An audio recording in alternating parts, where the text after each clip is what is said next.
Ерлан үшін операция бөлмесі әрқашан қасиетті орын еді. Жарық шамдардың астында ол өзін басқа әлемде жүргендей сезінетін, мұнда тек дәлдік, білім және жауапкершілік бар. Қаладағы ең беделді хирургтардың бірі атануы бекер емес еді. Оның қолынан өткен науқастардың көбісі өмірге қайта оралатын. Әріптестері оны құрметтейтін, студенттер үлгі тұтатын. Бірақ бір ғана сәт бәрін өзгертуге жеткілікті болды. Сол күнде әдеттегідей басталған. Ерлан операция алдында қолын жуып тұрып айнаға көз тастаған. Көзіндегі шаршауды байқады, бірақ оған мән бермеді. Тағы бір операция, бәрі әдеттегідей өтеді деп өзін сендірді. Науқастың диагнозы күрделі болса да, ол мұндай жағдайларды талай көрген. Операция басталды. Алғашқы минуттар бәрі жоспар бойынша.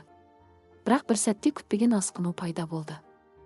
Аппараттардың дыбысы өзгеріп, ассистенттердің көзқарасы алаңдаулы бола бастады. Ерланның жүрегі дүрсілдеп кетті. Ол жағдайды бақылауға алуға тырысты, бірақ бір нәрсе дұрыс болмай жатқанын ішкі түйсігі сезді. Уақыт баяулағандай болды. Тағы бір әрекет, тағы бір мүмкіндік, деп ойлады ол. Бірақ тағдыр басқа шешім қабылдаған еді. Операция сәтсіз аяқталды. Бөлме іші үнсіз қалды. Аппараттардың бір сарында дыбысы ғана естілді. Ерлан қолын жай ғана төмен түсіріп қатып қалды. Оның ішіндегі сенімділік бір сәтте күлге айналғандай болды. Сол күннен кейін бәрі өзгерді. Қаладағы шу, аурухананың қарбаласы, адамдардың сенімі бәрі оған ауыр жүк болып көрінді. Әр науқастың көзіне қарағанда ол өз қателігін көретіндей болды. Ұйқысыз түндер басталды. Бір ғана ой маза бермеді. Егер мен басқаша әрекет етсем ше? Бірақ өткенді өзгерту мүмкін емес еді. Бір күні ол шешім қабылдады. Ешкімге көп түсіндірмей ол қаладан кетіп қалды. Барлығы үшін бұл күтпеген жағдай болды. Кейбіреулер оны қорқақ деді, кейбіреулер түсінуге тырысты. Бірақ Ерлан үшін бұл қашу емес еді, бұл өзін жоғалтқан адамға тыныштық іздеу болатын. Ауылға келгенде өмір мүлде басқа еді. Тыныш, қарапайым, асықпайтын. Ол шағын емханада жұмыс істей бастады. Мұнда күрделі операциялар жоқ, тек күнделікті қарапайым науқастар. Бастапқыда бұл оған жеңіл көрінді. Бірақ уақыт өте келе, ол өзінің бұрынғы өмірінен қаншалықты алыс кеткенін түсінді. Адамдар оны жай ғана дәрігер ретінде қабылдады. Ешкім оның өткенін білмеді. Ешкім оның бір кездері кім болғанын сұрамады. Бұл оған бір жағынан жеңілдік берді. Бірақ ішіндегі бос кеңістік толмады. Кей түндері ол оянып кететін. Қараңғы бөлмеде отырып өткен күнді есіне алатын. Сол операция, сол сәт, сол қателік. Ол өзінен қаша алмайтынын түсіне бастады. Бірақ әлі де бір нәрсе жетіспейтін. Бір мүмкіндік, бір шешім, бір батыл қадам. Ауыл өмірі бір қалыпты өтіп жатты. Күн сайын бірдей көрінетін. Таңертең емхана, түсте бірнеше науқас, кешке тыныштық. Бірақ дәл осы тыныштық Ерланды кейде тұншықтыратындай еді. Қаладағы қарбаласқа үйренген жүрек үшін бұл баяулық ойлармен жалғыз қалудың өзі еді. Ол енді пышақ ұстамайтын. Қарапайым тексерістер, жеңіл ем-дом, бәрі сонымен шектелді. Әріптестері оның білімін байқаса да, ол ешқашан өз мүмкіндігін толық көрсетпейтін. Себебі ол бір нәрседен қорқатын. Қателесуден. Бір күні кешке қарай емханаға жедел түрде науқас әкелінді. Ауыл үшін сирек болатын жағдай, ауыр халдегі адам. Жанындағы адамдардың дауысы абыржулы, көздерінде үміт пен қорқыныш аралас. Дәрігер, көмектесіңізші. Ерлан науқасқа жақындады. Бір қараған сәтте оның жүрегі тоқтап қала жаздады. Диагноз тым таныс еді. Дәл сол жағдай. Дәл сол қауіп. Дәл сол өткен күннің елесі. Оның құлағында баяғы аппараттардың дыбысы қайта жаңғыра бастағандай болды. Қолдары сәл дірілдеді. Көз алдында сол бір сәт қайта тірілгендей. Ерлан, не істейміз? Деді қасында тұрған фельдшер. Сұрақ қарапайым еді. Бірақ жауап тым ауыр. Ол үнсіз қалды. Ішінде екі дауыс күресіп жатты. Сен мұны жасай алмайсың. Тағы да қайталанса ше? Бұл сенің мүмкіндігің. Сен дәрігерсің. Уақыт өтіп жатты. Науқастың жағдайы нашарлай түсті. Оны аудан орталығына жеткізейік пе? Деді біреу. Бірақ бәрі түсінді, уақыт жоқ. Ерлан терең дем алды. Ол терезеге қарап қараңғылыққа көз тастады. Өзінен қашып жүрген барлық күндер, барлық күмән, барлық қорқыныш, бәрі осы сәтке келіп тірілгендей. Ол бұдан әрі қаша алмайтын. Операция жасаймыз деді ақырын, бірақ анық. Бөлмеде үнсіздік орнады. Барлығы оған қарады. Сол сәтте Ерлан өз сөзінің салмағын толық сезінді. Бұл жай шешім емес еді, бұл өз тағдырымен бетпе-бет келу еді. Дайындық басталды. Құралдар жиналды. Жарық қосылды. Барлығы орын-орнына келді. Ерлан қолын жуып тұрып тағы да айнаға қарады. Бірақ бұл жолы ол басқа нәрсе көрді. Қорқыныш бар. Күмән бар. Бірақ олардың артында әлсіз болса да үміт пайда болған. Бәрі дайын деді ассистент. Ерлан үстелге жақындады. Қолына құрал алды. Жүрегі қатты соғып тұр. Бірақ бұл жолы ол қашпады. Бастаймыз. Жарық астында бәрі қайта басталды. Бірақ бұл операция тек науқас үшін емес еді. Бұл Ерланның өзімен күресі болатын. Операция басталған сәттен-ақ уақыт өз мәнін жоғалтқандай болды. Бөлмеде тек аппараттардың бір қалыпты дыбысы, құралдардың сыңғыры және адамдардың тынысы ғана бар. Барлығы Ерланға қарап тұрғандай сезілді, бірақ ол ешкімді көрмеді, тек алдындағы жауапкершілікті ғана сезінді. Алғашқы қадамдар дәл әрі сенімді өтті. Бірақ ішкі толқу әлі басылмады. Оның санасында өткеннің көлеңкесі әлі де бар еді. Әр қозғалыс сайын сол бір сәт есіне түсіп, жүрегін қысып жіберетін. Егер тағы да деген ой қайта-қайта мазалай берді. Қысым төмендеп барады деді ассистент даусы дірілдеп. Ерланның қолы бір сәтке тоқтап қалды.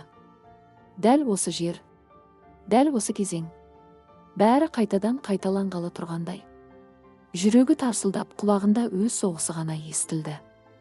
Бөлме іші тұманданып кеткендей, көз алды көмескілене бастады. Сол сәтте ол өзін жоғалта жаздады. Бірақ кенет оның ойына бір нәрсе келді. Ауылдағы алғашқы күндері, қарапайым адамдардың сенімі. Оған қарап үміттенген көздер. Ештеңе сұрамай, тек көмектесек деп сенген жандар. Және дәл қазір осы үстелде жатқан адам. Бұл жай ғана тағы бір жағдай емес еді. Бұл тірі жан. Бұл сенім. Ерлан терең дем алды. Қолындағы құралды қайта нық ұстады. Жалғастырамыз деді ол бұрынғыдан да сенімді дауыспен.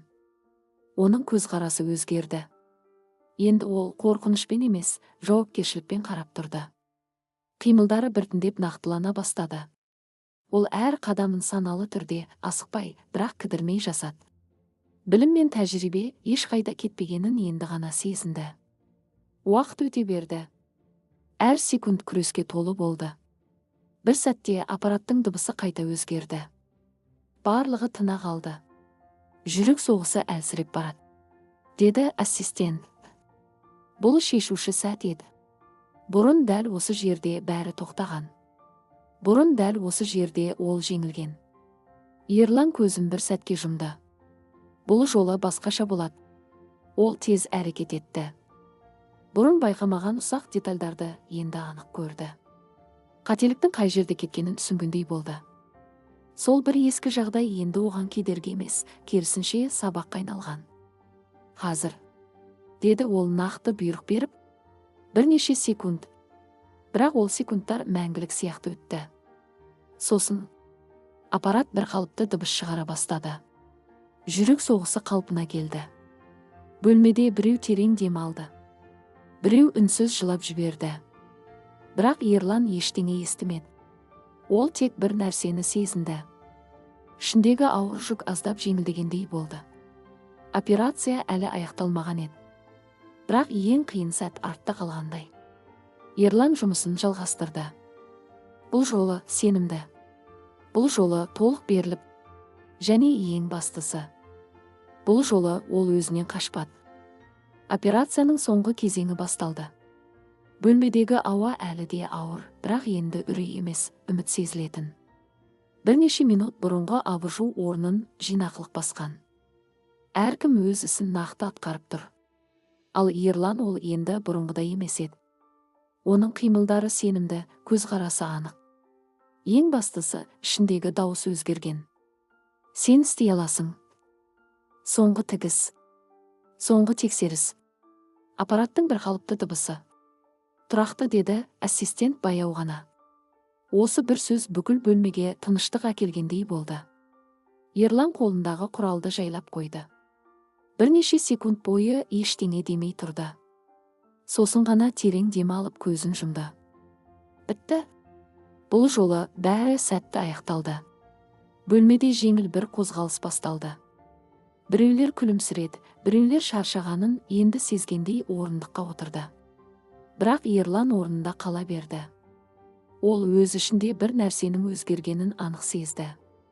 Бұл жай ғана сәтті операция емес еді. Бұл оның ішкі күресінің аяқталуы еді. Сыртта таң атып келе жатты. Ауыл аспаны баяу жарықтанып, айнала тыныштыққа бөленген. Ерлан емханадан шығып, таза ауаны терең жұтты. Көптен бері алғаш рет кеудесі кең ашылғандай болды. Ол аспанға қарады. Ішінде бұрыннан қалған ауыр сезім енді жоқ еді. Оның орнында тыныш сенім бар. Сол сәтте емхананың есігі ашылып, фельдшер жүгіріп шықты. Ерлан. Науқас есін жиды. Ерлан сәл жымиып, басын изеді. Ол ештеңе демеді. Бірақ оның көзқарасы бәрін айтып тұрды. Бірнеше күннен кейін ауыл ішінде бір әңгіме тарай бастады. Жас дәрігер қиын жағдайдан адамды аман алып қалды деген сөз әр үйге жетті. Адамдар оған бұрынғыдан да сеніммен қарай бастады. Бірақ Ерлан үшін ең маңыздысы сыртқы пікір емес еді. Ол өзіне қайта сенуді үйренді. Бір күні кешке ол бұрын қолданбаған бөлмеге кірді. Ескі шкафты ашып, ұзақ уақыт қол тигізбеген құралдарын шығарды. Оларды қолына алып, біраз үнсіз тұрды. Бұл өткеннің белгісі емес. Бұл қайта бастау мүмкіндігі. Ол енді қашпайды. Қайтадан үлкен операцияларға оралу керек пе, жоқ па, оны уақыт көрсетеді. Бірақ бір нәрсе анық еді. Ерлан енді қорқыныштың емес, таңдаудың адамы. Кейде адам өмірінде бәрін өзгерту үшін бір ғана сәт жеткілікті. Бір шешім, бір батыл қадам. Ерлан үшін сол сәт келді. Және ол сол мүмкіндікті жіберіп алған жоқ. Өйткені кейде ең үлкен жеңіс өзіңді қайта табу.